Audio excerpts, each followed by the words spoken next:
안녕하세요, 마망지입니다.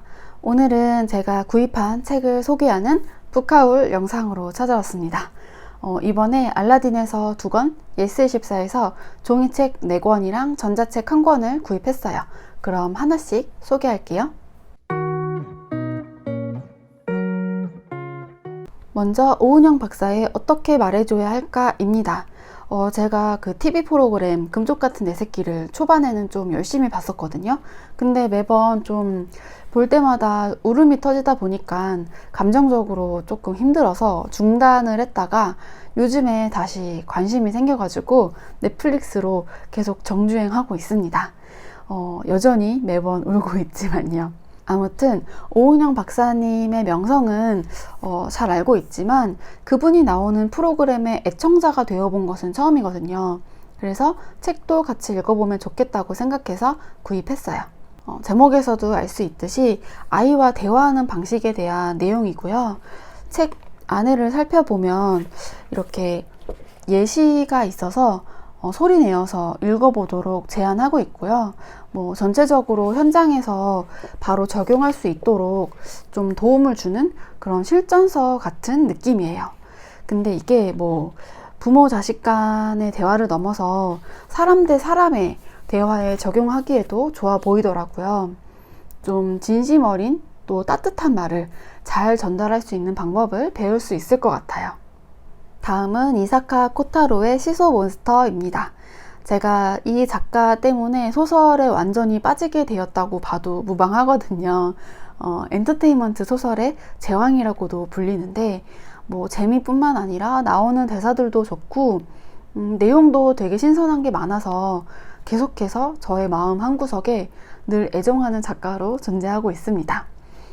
이 책은 지난 7월에 발간되었고요. 이 작품은 시소몬스터와 스핀몬스터 두 편의 이야기가 담겨 있어요. 두 편 모두 그런 인물들의 대립과 갈등에 대한 내용인 것 같고요. 시소몬스터는 시어머니가 자신을 죽이려고 하는 것 같다고 의심하는 며느리, 이 두 사람의 관계에 대한 거고, 스핀몬스터는 모든 것이 이제 디지털화된 미래 세상이 배경인데 두 대의 차가 부딪히는 사고가 발생했는데 각각의 차에 타고 있던 4인 가족 중 한 명씩만 살아남게 되었고 이 두 사람이 자꾸 마주치면서 생기는 갈등을 다룬 내용이라고 합니다.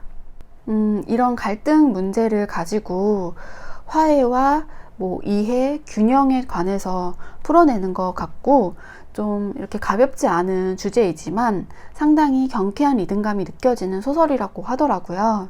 이 책이 이사카 월드의 종합 선물 세트 같은 그런 작품이라고 해서 기대감이 막 생기고요. 얼른 읽어보고 싶습니다. 다음은 나는 왜 내가 힘들까입니다.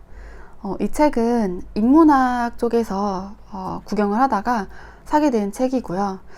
저는 좀 제 자신을 스스로 힘들게 만드는 사람 중 하나이기 때문에 제목이 되게 인상 깊었고요.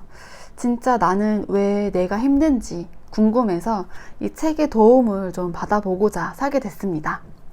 저는 좀 가끔 망상에 가까운 걱정을 할 때도 많고 남들과 비교도 많이 하고 혼자 후회도 많이 하고 별 문제 없이 지나간 말이나 행동, 사건에 대해서 되게 혼자서 자책할 때가 많아요. 그냥 남들은 다 가만히 있는데 저 혼자 저를 힘들게 하고 있더라고요. 그래서 좀 돌파구를 찾을 수 있지 않을까 하고 기대를 하고 있고요. 그리고 저자 마크 리어리의 책은 이게 국내에 출간된 첫 번째 책인 것 같고요. 근데 이제 이 책을 직접 번역하고 추천한 박진영 작가님은 심리학과 관련된 책을 많이 내셨더라고요. 그리고 요만큼은 본문이고 요만큼은 주석입니다.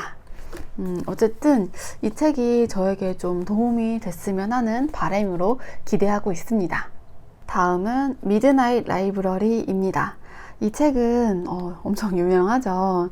근데 저는 아직 못 읽어봤거든요. 워낙에 이제 재밌다는 얘기를 많이 들어서 궁금한데 조금이라도 스포가 될까봐 최대한 내용을 안 찾아보고 있다가 이제야 구입해서 읽어보려고 합니다. 이 책의 내용은 죽기로 결심했던 주인공이 신비한 마법의 도서관에서 과거의 선택에 따라 살았을 수도 있는 여러 가지 삶을 경험해 보면서 완벽한 삶을 찾아간다. 뭐 이런 내용이고요. 영화화도 확정되었다고 하더라고요. 제가 어바웃 타임을 정말 재미있게 한 7번 정도 본 것 같은데 바로 그 제작사에서 만든다고 하니까 되게 기대되고요. 근데 사실은 제가 매트 헤이그의 그 전작인 시간을 멈추는 법은 그렇게 뭐 인상 깊게 보지는 않아서 처음에 이 작가의 신작이 나왔다는 것을 알고 뭐 별로 그렇게 기대하진 않았거든요. 근데 생각보다 반응이 굉장히 뜨겁더라고요. 그리고 왠지 좀 제목 때문인지 밤에 스탠드 아래에서 보고 싶은 느낌이고요. 정말 기대하고 있는 책 중에 하나입니다.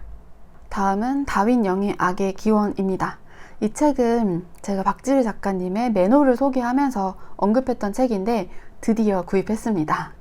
매너를 보고 박지리 작가님이 딱 제 마음속에 박혀버렸거든요. 그래서 너무 기대하고 있던 책이었고요.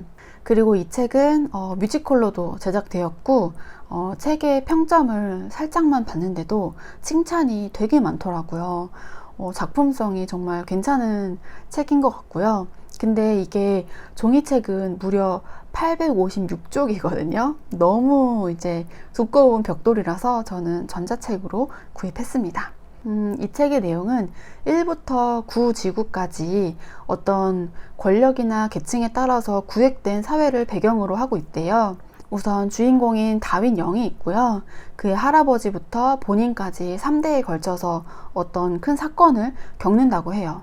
그리고 또 어떤 죽음과 관련된 사건을 풀어가는 과정을 그린 내용이라고는 하는데 사실 이 책도 조금의 스포도 제가 용납하고 싶지 않아서 최대한 정보를 찾지 않으려고 했어요. 방금 말씀드린 그런 줄거리도 책 분량에 비하면 아주 이제 간소화된 내용이지만 제가 이 책을 정말 아껴서 꼭꼭 씹어 읽은 다음에 제대로 소개해드리고 싶습니다.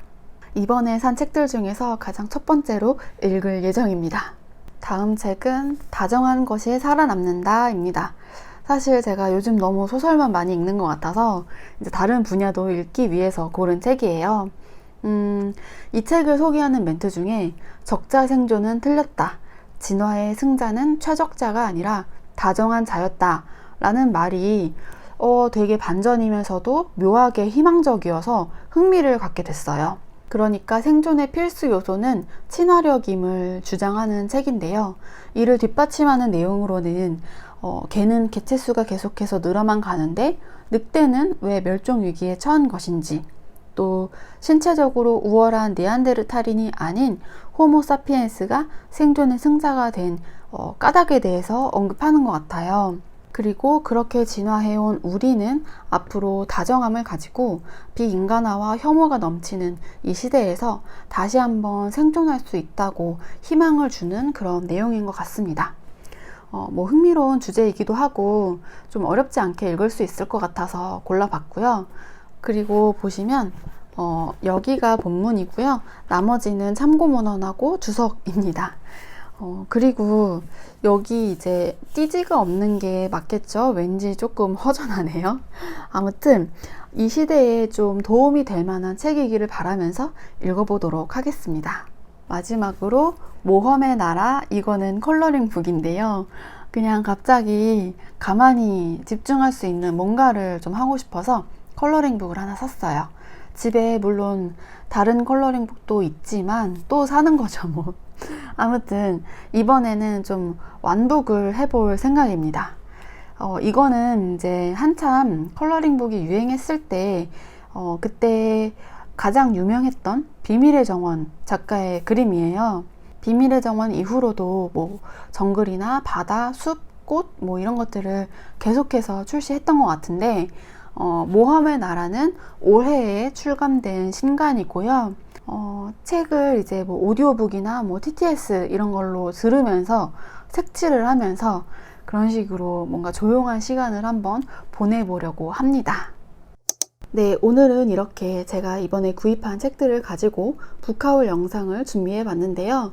사실 집에 아직 읽지 못한 책들이 많지만 그래도 이렇게 계속해서 재미있고 흥미로운 책들이 많이 나오니까 책을 좋아하는 사람으로서 또 북튜버로서 굉장히 즐겁고 기쁜 일이 아닐 수가 없네요. 기대감을 가지고 소비를 한 거기 때문에 북하올 영상을 준비하고 찍을 때마다 항상 기분이 좋고 텐션이 조금 더 올라간 느낌이거든요. 여러분들도 재미있게 봐주셨기를 바라면서 그럼 우리는 다음 영상에서 만나도록 합시다. 시청해주셔서 감사하고요. 영상이 좋으셨다면 좋아요와 구독도 부탁드립니다. 그럼 안녕.